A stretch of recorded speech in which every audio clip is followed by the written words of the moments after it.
Salam Bapak Ibu saudaraku sekalian di mana saja berada saat ini. Jumpa lagi kita di pada pagi hari ini untuk merenungkan firman Tuhan, di mana di pada pagi hari ini Tuhan telah memberikan kita hari yang cerah dan masih bisa menghirup udara yang segar. Jadi itu satu kewajiban kita bersyukur kepada Tuhan. Jadi kita itu harus kita merasakan bagaimana penyertaan Tuhan dalam kehidupan kita, karena kita tahu tanpa Tuhan kita tak akan bisa berbuat apa-apa. Jadi sebelum kita merenungkan firman Tuhan, mari terlebih kita akan berdoa kepada Tuhan supaya Tuhan nanti menunjukkan apa firman yang kita bisa baca dan renungkan pada pagi hari ini. Jadi mari sama-sama kita berdoa. Segala puji syukur kami naikkan kepadamu Tuhan Yesus, di mana Bapa di pada pagi hari ini kami mengucap syukur kepada Engkau, di mana Engkau telah menyertai, melindungi, menyelamatkan kami, sehingga di pada pagi hari ini masih kami Engkau banguni dengan sehat walafiat. Itu semua Tuhan Yesus bukan karena kekuatan kehebatan kami, tapi kami rasakan itu semua oleh penyertaan pelindungan-Mu, karena Engkau begitu mengasihi kami sehingga kami ada seperti saat ini. Terima kasih Tuhan Yesus, Engkau sangat baik. Kami hanya bisa mengucap syukur atas semua penyertaan pelindungan-Mu. Juga ya Bapa, di pada pagi hari ini kami juga ya Bapa akan merenungkan firman-Mu. Engkau campur tangan, Engkau berkarya, Engkau membukakan rahasia firman-Mu, sehingga firman-Mu yang kami baca di pada pagi hari ini bisa kami jalankan sesuai dengan kehendak-Mu Tuhan. Sehingga Bapa kami tidak hanya kedagingan, tapi betul-betul Bapa kami berjalan sesuai dengan tuntunan Roh Kudus-Mu. Terima kasih Bapa atas penyertaan-Mu Tuhan. Kami percaya Engkau campur tangan dan membimbing kami sehingga betul-betul Bapa kami bisa mengerti dan bisa kami jalankan. Terima kasih Bapa, di dalam nama Yesus kami berdoa dan bersyukur. Haleluya. Amin. Selamat pagi Bapak Ibu Saudaraku. Selamat jumpa kita di pada pagi hari ini, karena kita masih diberikan Tuhan jumpa di pada pagi hari ini melalui video ini untuk kita saling menguatkan satu dengan lain, berdoa satu dengan lain, saling menopang, saling mengasihi, saling peduli satu dengan lain. Jadi dari itu Bapak Ibu Saudaraku, di pada pagi hari ini kita akan membaca firman Tuhan untuk menguatkan kita supaya kita mengerti bagaimana sebetulnya rencana Tuhan dalam kehidupan kita, menjalankan kehidupan yang diberikan Tuhan, masih berikan Tuhan kesempatan buat kita, supaya dari sini ke depan kita bisa sungguh-sungguh berbalik kepada firman Tuhan.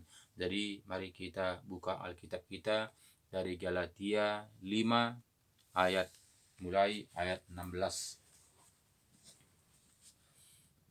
Judulnya hidup menurut daging atau roh.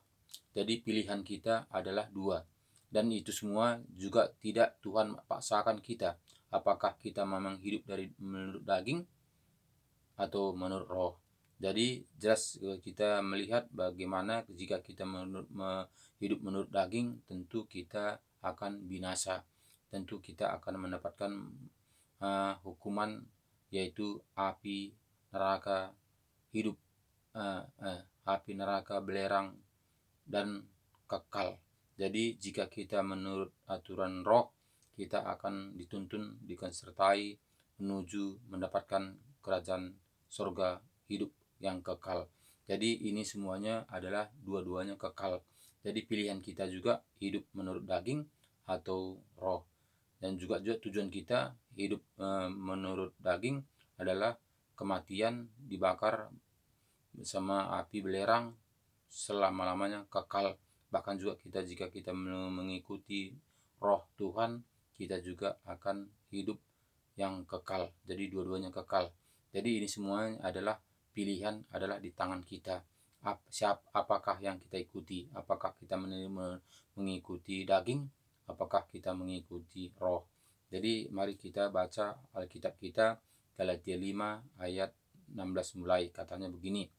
Maksudku ialah, hiduplah oleh roh, maka kamu tidak akan menuruti keinginan daging. Jadi jika kita mau datang kepada Tuhan dan jika kita mau menjadi anak-anak Tuhan, kita harus hidup menurut roh, menurut tuntunan roh. Jadi tidak kita mengikuti kehendak daging. Dan jelas ini katanya tadi kepada kita, maksudku ialah hidup oleh roh, maka kamu tidak akan menuruti keinginan daging. Sebab keinginan daging berlawanan dengan keinginan roh, dan keinginan roh berlawanan dengan keinginan daging. Karena keduanya bertentangan sehingga kamu setiap kali tidak melakukan apa yang kamu kehendaki. Jadi sini sangat bertentangan, hitam dengan putih. Jadi tujuan pun harus dua-duanya sangat bertolak belakang. Satu menuju surga, satu menuju api neraka. Nah, jadi ini semuanya kita harus mengerti. Jika kita mengikuti aturan-aturan dunia, tentu kita endingnya nanti akan mendapatkan upah. Sama-sama juga akan kita menerima upah. Jadi jika kita mengikuti kehendak daging seturut dengan dunia, kita akan mendapatkan upah hidup dibakar di api neraka belerang selama-lamanya. Jika kita mengikuti kehendak roh, tentu juga kita mendapatkan kehidupan yang kekal selama-lamanya. Jadi ini semuanya tergantung kepada kita. Jika kita mau mengikuti kehendak daging, ya memang kita bersenang-senang, apa mau kita kerjakan, itu semuanya tidak ada larangan. Jadi selagi kita masih hidup dalam dunia ini, kita masih bisa memuaskan daging. Apapun yang kita kerjakan, apapun yang kita kendaki, apapun mau kita bisa kita lakukan, karena di dunia inilah tempatnya. Tapi jika kita mau menjadi anak-anak Tuhan, tentu kita ada aturan yang harus kita ikuti. Jadi karena tahu bahwa kita ini bukanlah anak dunia, walaupun kita masih hidup dalam dunia, tapi kita ini sudah dibeli lunas, dibayar dengan darahnya.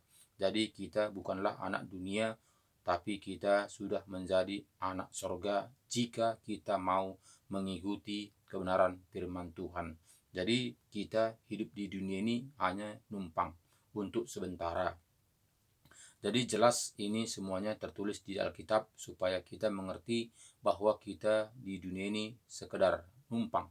Jadi bukanlah kita hidup di dunia ini hidup selama-lamanya, kekal. Tidak, kita hidup hanya sementara. Jadi semua supaya kita mengerti apa yang harus kita kerjakan di dunia ini supaya kita mendapatkan hidup yang kekal. Jadi kita baca ayat 18, katanya begini, akan tetapi jikalau kamu memberi dirimu dipimpin oleh roh, maka kamu tidak hidup di bawah hukum Taurat. Perbuatan daging telah nyata, yaitu percabulan, kecemaran, hawa nafsu, penyembah berhala, sihir, perseteruan, perselisihan, iri hati, amarah, kepentingan diri sendiri, pencederaan, roh pemecah, kedengkian, kemabukan, pesta pora, dan sebagainya. Terhadap semuanya itu kuperintahkan kamu seperti yang telah kubuat dahulu, bahwa barang siapa melakukan hal-hal yang demikian, ia tidak akan mendapat bagian di dalam kerajaan Allah. Jadi cukup jelas Tuhan mengatakan kepada kita adalah pilihan kita. Jika kita masih hidup dalam dunia ini, tentu kita di sini bisa kita menikmati di sini tadi perbuatan daging. Nah, jadi sini kita bisa menikmati perbuatan daging. Jelas di sini katanya tadi kepada kita, perbuatan daging telah nyata, yaitu percabulan, kecemaran, hawa nafsu, penyembah berhala, sihir, perseteruan, perselisihan, iri hati, amarah, kepentingan diri sendiri, percideraan, roh pemecah, kedengkian, kemabukan, pesta pora, dan sebagainya. Terhadap semuanya itu kuperintahkan kamu seperti yang telah kubuat dahulu, bahwa barang siapa melakukan hal-hal yang demikian, ia tidak akan mendapat bagian dalam kerajaan Allah. Jadi jika kita baca firman Tuhan ini, sangat sukar mendapatkan kerajaan Allah. Kenapa? Karena sini harus kita menuruti firman Tuhan. Jadi sini katanya tadi, jika kita melakukan salah satu ini, hobi kita, bahkan dunia mengatakan hobi. Jadi banyak orang mengatakan hobi saya mancing, hobi saya main perempuan, hobi saya berjudi, hobi saya mabuk-mabuk. Itu dunia mengatakan. Makanya sini jelas katanya tadi kita penyembahan berhala, sihir, perseteruan, perselisihan, iri hati, amarah, kepentingan diri sendiri, percederaan, roh pemecah. Jadi sini jelas katanya ayat 19 mengatakan perbuatan daging telah nyata, yaitu percabulan, kecemaran, hawa nafsu. Jadi ini semuanya adalah perbuatan-perbuatan dunia. Nah, jadi perbuatan dunia ini adalah satu kesenangan, atau adalah satu kehebatan. Nah, jika kita menikmati semuanya ini tadi, itu adalah satu kebanggaan di dunia ini. Makanya kita melihat kalau jika dia belum mengenal Tuhan dengan sungguh-sungguh, makanya sini ayat 20 mengatakan tadi penyembah berhala, sihir, perseteruan, perselisihan, iri hati, amarah, kepentingan diri sendiri, percederaan, roh pemecah. Jadi itu yang timbul. Karena apa? Karena pada umumnya dunia adalah hak milik iblis. Dia yang menguasai seluruh dunia pada saat ini. Jadi jika kita menyembah menuruti pemilik dunia ini, tentu kita bisa menikmati semuanya apa yang ditawarkan di sini tadi adalah perbuatan daging tadi. Jadi semuanya ini pilihannya menentukan kita. Apakah pilihan kita itu mendapatkan dunia, kepuasan-kepuasan dunia, apakah kita mau menderita mengikut Yesus. Jadi tidak berapalah manusia yang mau mengikuti penderitaan demi penderitaan seperti Tuhan Yesus ajarkan kepada murid-muridnya, termasuk kita, karena kita yang baca firman Tuhan ini. Jadi ini tiada pilihan lain, tidak ada alasan lain. Saya tidak mampu, saya tidak kuat, saya tidak bisa. Itu tidak ada alasan lain. Itu tergantung kita mau atau tidak. Jadi Tuhan juga tidak paksa ikut dunia atau ikut Tuhan. Jadi ini tergantung kita. Kalau jika kita mau mendapatkan kerajaan surga, harus kita menyangkal daging, meninggalkan kehendak daging, meninggalkan kedagingan kita, mengikut Yesus, pikul salib. Jadi ini satu keharusan.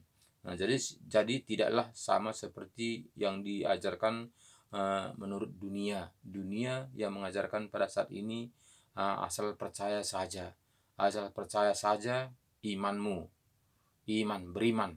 Jadi bukan hanya itu saja, iman tanpa perbuatan adalah kosong. Percaya pun kita, jika kita tidak melakukannya, itu juga kosong. Sama saja kita seperti perumpamaan. Percaya di meja makan sudah ada lengkap semuanya, makanan yang penuh dengan gizi, ada dagingnya, ada buahnya, ada jusnya, ada macam-macam buah yang di atas meja. Bahkan jika kita berpikir, jika saya makan ini pasti saya kenyang, pasti saya merasanya nikmat sekali, saya pasti puas. Itu dengan iman kita, dengan keyakinan kita, jika kita makannya. Tapi jika kita tidak mengambilnya, jika kita tidak menikmatinya, memakannya, tentu itu hanya hayalan saja. Tidak harus kita bertindak kita, walaupun mungkin makanan dan lauk pauknya sudah sedia di meja, jika kita tidak menikmati memakannya, itu tidak akan bisa kita menikmatinya dengan kepuasan seperti yang kita bayangkan. Jadi begitu juga lah kerajaan surga itu. Kerajaan surga itu juga, walaupun kita percaya ada surga itu, ada keselamatan itu, jika kita tidak datang untuk menerimanya, untuk kita menjalankannya, itu sama seperti makanan di atas meja tadi. Kita tidak akan kenyang. Bagaimanapun caranya itu, kita akan kenyang. Karena apa? Nggak mungkin nasi itu terbang ke mulut kita. Nggak mungkin buah-buahan itu terbang ke mulut kita. Nggak mungkin lauk pauknya itu, daging dan sebagainya itu, jus dan sebagainya itu tidak mungkin terbang ke mulut kita jika tidak kita ambil dengan tangan kita, baru masukkan ke mulut kita. Jadi itu ada tugas yang harus kita lakukan. Jadi begitu juga kita mendapatkan kerajaan surga. Tidak cukup percaya saja, tidak cukup hanya beriman saja. Itu hanya kata dunia. Jadi harus kita berbalik kepada Alkitab, firman Tuhan, di mana Yesus mengajari kepada kita supaya kita itu bertindak, supaya kita itu melakukan, di mana kita melihat Tuhan Yesus juga melakukan. Ketika orang buta, dia akan mengoleskan tanah ke matanya, itu bertindak. Jadi tidak cukup hanya di Tuhan Yesus mengatakan sembuh. Jadi juga kita melihat bagaimana perempuan yang 12 tahun pendarahan. Jadi perempuan ini juga bertindak.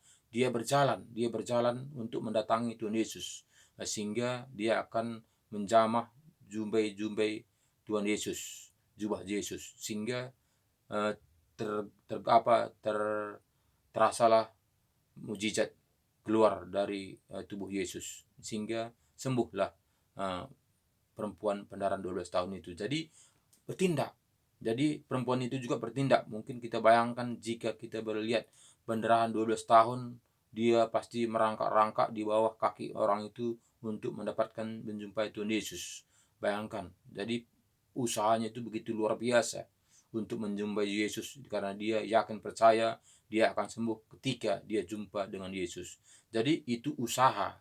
Jadi tidak cukup dia percaya, dia di sana percaya Yesus sanggup menyembuhkan orang penyakit.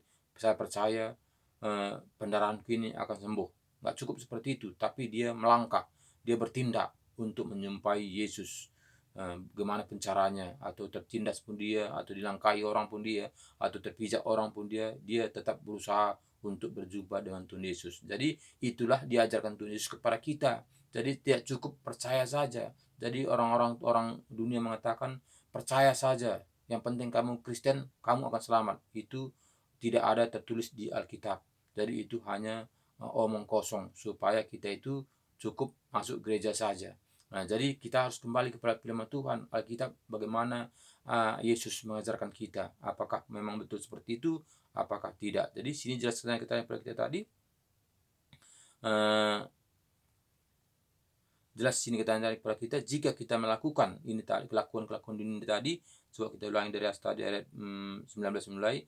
Perbuatan daging telah nyata, yaitu percabulan, kecemaran, hawa nafsu, penyembah berhala, sihir, perseteruan, perselisihan, iri hati, amarah, kepentingan diri sendiri, percideraan, roh pemecah, kedengkian, kemabukan, pesta pora, dan sebagainya. Terhadap semuanya itu kuperintahkan kamu, seperti yang telah kubuat dahulu, bahwa barang siapa melakukan hal-hal yang demikian, ia tidak akan mendapat bagian dalam kerajaan Allah. Sudah begitu ngeri. Begitu ngeri kalau kita pikirkan ini, kalau kita memang baca firman Tuhan ini, siapalah yang dapat mendapatkan kerajaan surga. Jadi jelas kita tidak cukup hanya percaya saja. Jadi kita melihat ayat 22 mengatakan, tetapi buah roh ialah kasih, sukacita, damai sejahtera, kesabaran, kemurahan, kebaikan, kesetiaan, kelemah lembutan, penguasaan diri. Tidak ada hukum yang menentang hal-hal itu. Barang siapa menjadi milik Kristus Yesus, ia telah menyalibkan daging dengan segala hawa nafsu dan keinginannya. Jadi jelas kita harus menanggalkan kedagingan kita, harus kita menanggalkan hawa nafsu kita. Jadi segala kita hidup dalam dunia ini, segala penjuru adalah dosa. Karena apa? Karena kita lihat di firman Tuhan ini, melihat anak orang aja kita juga berdosa. Jadi sangat sukar sebetulnya kita mengikuti firman Tuhan ini dengan taat dan setia. Tapi kita itu membuka hati kita, mengundang Roh Kudus masuk dalam hati kita, sehingga Roh Kuduslah menuntun, membimbing, menyertai kita, sehingga kita bisa berjalan sesuai dengan kehendak Tuhan. Jadi kalau dengan akal kita, dengan kepintaran kita, dengan kehebatan kita tidak akan mampu mengalahkan kedagingan kita ini. Sudah pasti tidak. Dia bisa dengan kekayaan, dengan uang kita mengalahkan kedagingan kita. Tidak. Hanya dengan tuntunan Roh Kudus. Roh Kuduslah yang menyertai kita, Roh Kuduslah yang menuntun kita, Roh Kuduslah mengajari kita, Roh Kuduslah menyertai kita, sehingga kita mampu untuk melakukan kehendak Tuhan untuk mendapatkan kerajaan sorga. Nah, jadi ini harus kita pahami hidup ini tidak cukup hanya ke gereja saja.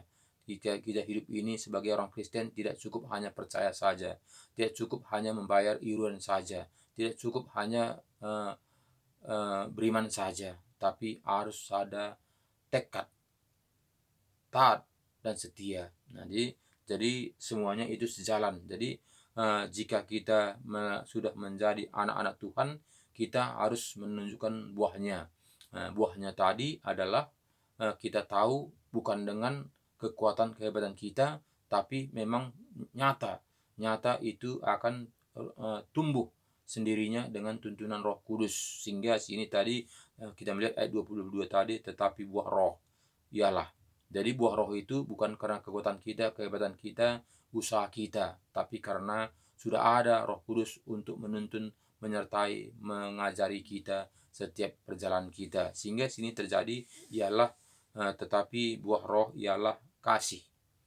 Kasih itu saat ini kita melihat akhir-akhir zaman ini sangat menipis.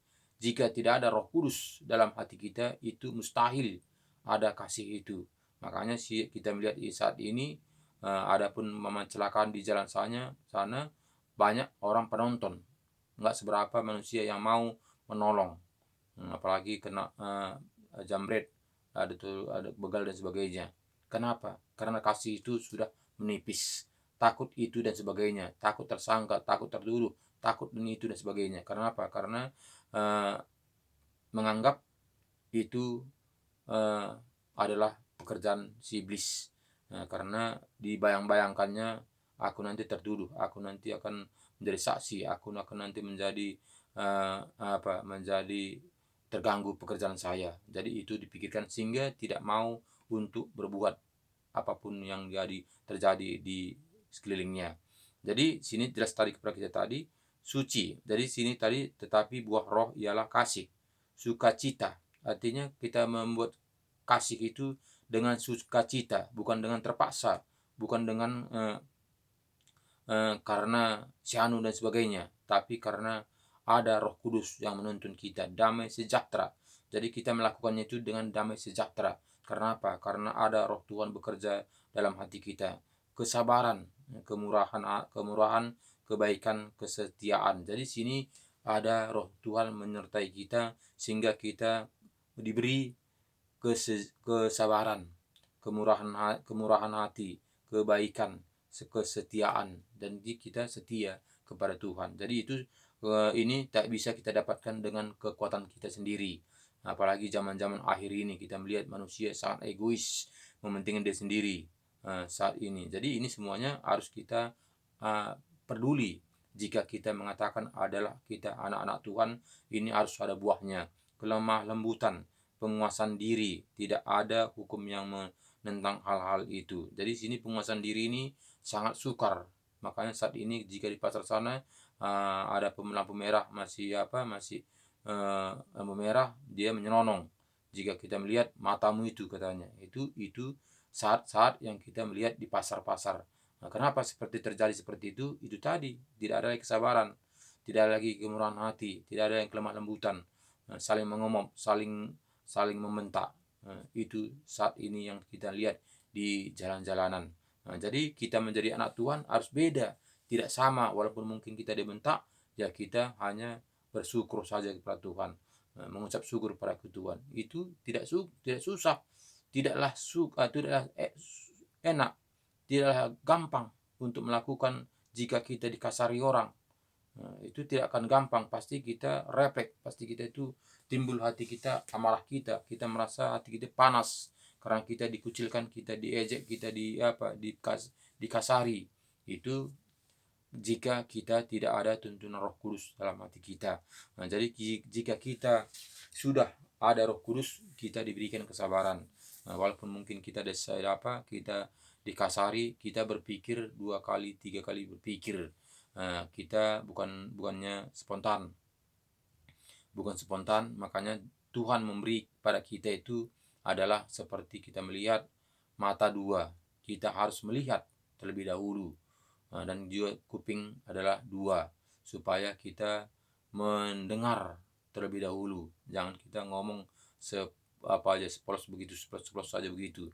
Tapi kita dengarkan dulu, kita lihat dulu, kita perhatikan dulu, barulah kita bertindak. Makanya kita berikan Tuhan mata dua, kuping dua, itu harus kita pergunakan. Lihat dulu situasinya, baru dengarkan dulu apa yang terjadi, barulah kita ngomong. Makanya mulut cuma satu, di mulut nak bikinnya dua, supaya mata melihat dua kali melihat mata, melihat dengan kuping dua kali melihat kuping, sehingga mulut ngomong. Jadi saat ini kita melihat enggak, satu perkataan timbul perkataan 10, satu kata orang menjadi 10. Jadi itu yang terjadi saat akhir zaman ini. Jadi itulah makanya kita harus kembali kepada firman, supaya kita dituntun, diajari, dibina seturut dengan kehendak Tuhan. Jadi ayat 24 mengatakan kepada kita, barang siapa menjadi milik Kristus Yesus, ia telah menyalibkan daging dengan segala hawa nafsu dan kedengkiannya. Jadi ini tanda, ini bukti. Jadi gak gampang menjadi anak Tuhan. Jangan kita mengatakan asal ke gereja kita sudah mengatakan saya ini anak Tuhan, asal ke gereja kita saya ini sudah menjadi pengikut Yesus. Tidak gampang. Orang Kristen memang gampang, masuk Kristen memang gampang. Asal mengaku kita menjadi orang Kristen, menjadi Kristen. Tapi menjadi anak Tuhan, pengikut Tuhan, itu tidaklah gampang. Karena apa? Karena kita harus menanggalkan kedagingan kita. Maka jelas ayat 24 tadi mengatakan kepada kita, barang siapa menjadi milik Kristus Yesus, ia telah menyalibkan daging dengan segala hawa nafsu dan kedengkiannya. Jadi harus menyalibkan, harus menanggalkannya. Jadi itu tidak seberapa manusia yang sanggup untuk melakukannya. Makanya banyak manusia saat ini kebanyakan hanya bergereja saja, hanya Kristen saja, tapi tidak memahami gimana sebetulnya ajaran Tuhan Yesus. Makanya kita baca Alkitab ini, kita undang Roh Kudus sehingga kita akan mengerti rahasia Tuhan. Jadi ayat 25 mengatakan kepada kita, jikalau kita hidup oleh Roh, baiklah hidup kita juga dipimpin oleh Roh. Dan janganlah kita gila hormat, janganlah kita saling menantang dan saling mendengki. Jadi itulah jika kita sudah dipimpin Roh Kudus. Jadi kita tidak sama seperti dunia ini. Jadi kalau seperti dunia ini sudah dapat satu menjadi dua, sudah dapat dua menjadi tiga. Jadi kita melihat seperti antrian. Kalau bila bisa berbuat, dia akan berbuat. Harusnya dia antrian tadi nomor 10, tapi bisa dia nomor 1. Kenapa? Karena itulah tadi kesabaran tadi sudah menipis, egois, mementingkan diri sendiri. Itu kenyataan kita di lapangan. Bagaimana saat-saat yang kita lihat di lapangan saat ini. Jadi ini semuanya kembali kepada kita. Di manakah kita saat ini? Jadi ini sekarang kita bisa melihat koreksi diri kita. Kita selaku anak-anak Tuhan, selaku kita pelaku firman Tuhan, kita bisa koreksi diri kita. Apakah kita sudah di jalur Tuhan Yesus? Apakah sudah ada kesabaran? Apakah kita tidak serakah lagi? Apakah kita tidak mementingkan diri sendiri lagi? Itu harus. Selaku kita menjadi anak-anak Tuhan, harus ada buahnya. Jadi kalau kita mengatakan saya anak Tuhan tapi tidak ada berbuahnya, itu sama aja bohong. Itu hanya kita aja mengatakan, tapi firman Tuhan. Jadi firman Tuhan mengatakan apakah sudah sesuai. Jadi makanya anak Tuhan itu tidaklah gampang. Tidaklah gampang. Jadi secara daging, secara manusia memang gampang. Jadi apakah kita mendapatkan nanti upah? Sama seperti juga anak sekolah. Anak sekolah juga dia berusaha dari SD sampai kuliah mendapatkan sarjana. Tapi juga bisa juga sarjana tanpa sekolah. Kenapa? Karena bisa diuangi. Jadi itu hasilnya bagaimana? Kalau dia dari SD sampai kuliah dia tamat sarjana, itu hasilnya tentu dia itu mengetahui seluk-beluknya. apapun pelajarannya karena dia dipelajari. Tapi eh, sarjana tanpa sekolah itu dia tidak tahu karena dia tidak mengalami, dia tidak akan diuji, dia tidak ujian. Nah, dia tidak akan pelajari, itu kan akan dapat, tidak akan dapat bagaimanapun itu hasilnya. Nah, jadi tergantung kita pun menjadi orang Kristen harus ada ujian. Jadi tidak cukup hanya percaya saja ke gereja saja, tidak. Nah, karena kita ini sama seperti sekolah, ujian. Nah, nanti endingnya ketika kita wisuda, situ nanti bahwa kita tahu bahwa kita itu apakah tamat atau tidak. Nah, jadi kita juga endingnya adalah akhir hidup kita. Jadi perjuangan kita saat ini adalah untuk akhir hidup kita, bukan saat ini, bukan sekarang ini. Bukan sekarang ini. Sekarang ini kita hanya numpang. Nah, sementara sama seperti rumput katanya. Rumput akan tumbuh mekar, tapi ketika datang matahari dia akan layu, dia akan kuncup, dia akan busuk, jatuh busuk, sama seperti bunga rumput. Nah, jadi itunya cuma hidup ini. Nah, jadi jangan kita perkara dunia ini kita masuk ke neraka. Nah, jadi itu seberapa manusia yang memikirkan seperti itu, karena dia menganggap hidup ini hidup selama-lamanya. Nah, jadi inilah makanya kita buka sharing ini untuk menguatkan iman percaya kita, untuk membuka hati kita supaya kita berbalik kepada Alkitab. Karena Alkitab kuncinya. Semua hamba-hamba Tuhan juga adalah Alkitab. Kuncinya Alkitab. Nah, jadi semuanya pedoman kita adalah kitab. Tidak ada satupun manusia yang berjumpa langsung dengan Tuhan Yesus. Tidak ada satupun langsung berkata-kata dengan Tuhan Yesus. Tidak ada. Tapi kita berkata-kata adalah melalui firman-Nya. Firman-Nya itu karena firman Tuhan itu adalah hidup. Jadi ketika kita baca firman Tuhan ini, ada Roh Kudus untuk menerangkan, membuka rahasia firman Tuhan ini untuk menerangkan kepada kita, sehingga kita mengerti apa sebetulnya tujuan firman Tuhan ini yang kita baca ini. Tapi jika tidak ada Roh Kudus dalam hati kita baca pun bolak-balik, mungkin 1000 kali pun kita baca Alkitab ini dari Perjanjian Lama sampai Wahyu, kita tidak akan mendapatkan rahasia firman Tuhan. Karena apa? Karena tertutup, masih tertutup. Karena dengan akal, dengan pikiran, dengan kehebatan kita, dengan kepintaran kita, firman Tuhan ini tidak akan dapat, tidak nyambung. Makanya di sini kata tadi harus dengan tuntunan Roh Kudus, sehingga kita dibukakan rahasia firman Tuhan, sehingga kita mengerti apa tujuan, sehingga kita bisa melakukannya dengan taat dan setia. Jadi kalau kita jadi Roh Kudus, makanya manusia seberapa mau rindu membaca Alkitab. Tidak seberapa, banyak berapa persen cuma orang Kristen membaca Alkitab dengan setia. Jadi kebanyakan orang Kristen hanya tahun baru Natalan itunya dibaca Alkitab, karena situ ada liturgi. Jadi